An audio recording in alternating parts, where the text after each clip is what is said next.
those things where it was good shots. Just work this summer on those exact shots that I know I would get, in the playoffs or in the season, and just be able to knock them down, really.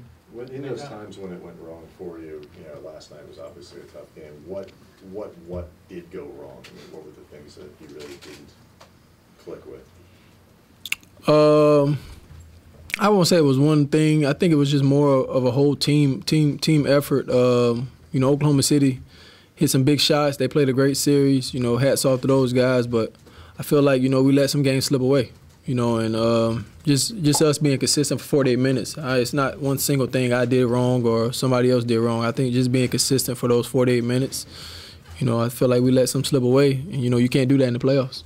My couple of piece was telling that the whole team needs to, in a way, like learn to play inside Kobe and not just look for him to do everything. Did you feel at some point that you or the rest of the team were just hoping Kobe could do it?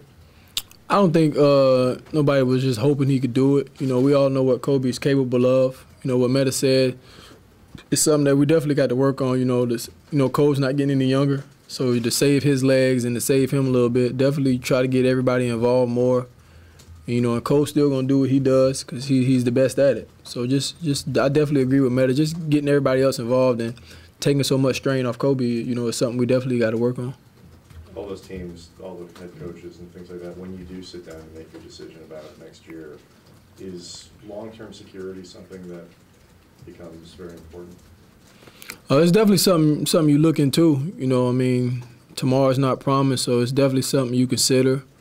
But it's not something that I'm really weighing everything on because I was fortunate enough to get one deal, and financially is not an issue. So I'm definitely gonna look at how can I become, the complete player, be one of the top guards in the league, the best situation, the best winning experience. I want to win, and it's no secret about it, so we just go from there with that. You're not as worried about being able to unpack somewhere maybe for a couple of years? Yeah, well, I thought I was going to unpack in Minnesota when I signed a 4-year deal, but, the NBA is different now, so no matter how long you sign or where you sign, that don't mean you're going to be there tomorrow. Did they make it clear to you that they would like you to come back? Yeah, it was definitely clear leaving the meeting that, they wanted me back. It was definitely 100% clear. On the defensive side of the ball, where do you think you need to improve on? Just sticking my nose in there a little bit more, on the weak side, saying when a big guy coming in, just a lot of little things. Because, when you're on those teams that's rebuilding, like defense is not the most important thing, so you don't really see the little things. But when you're playing with a championship team like the Lakers, those little things like a box out, just going to hit the big, or, chasing the guard all the way through, things that you can get away with on a rebuilding team, but, things that, are big when you're trying to win a championship. Ramon, when you came in, I think you shot close to 50% from both three and the field in the regular season. Did things just tighten up in the postseason, or you want to get the ball to the bigs in certain places, or Kobe has the ball more? Like, how long does it take to try to figure that stuff out in the middle of a playoff run?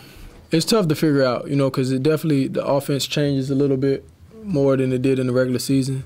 But there's still shots that I was getting that, if I probably play tomorrow, I'd probably knock them down. It was shots that were good shots for me, kind of similar to what I got, in the regular season. It was just, sometimes they just don't go in, how that basketball goes sometimes. You mentioned before this being the first time, beyond being in the playoffs, that you're on a team with a winning record. Yeah. It's the Lakers. Was that ever either eye-opening to take in or even overwhelming at times, just that new experience? No, it wasn't overwhelming at all. It was a great experience. It was fun, and I enjoyed it. I appreciate, them trading for me and doing what they did, and investing what they invested into me. It definitely did get overwhelming. It's what you work hard for in the summer for. This is what you play basketball for, to be at the top. And the Lakers are one of those teams, if not the best franchise, one of the best in the league. So it was definitely something I was looking forward to. What do you think happened in the games against Oklahoma City when you guys had the lead and all you need to do is hold on a couple of games? What happened? Played great about 43, 44 minutes of basketball. There's no secret about it. Game 2, Game 4, I believe. I think we up 7 with 2 minutes left. Similar situation in Game 4. Just one of those things where we just had to finish out And it goes back to the question he asked, just moving the ball, not necessarily just weighing it all on Cole, and just completing the offense and the defensive end for those last few minutes of those games. Has Sesh gotten used to that? Yeah, he's doing fine. He's going to get used to the South now when we head to Atlanta, so he'll be fine. So you're going to be in Atlanta all this summer? Or? Yeah, I'll be in Atlanta for the most part.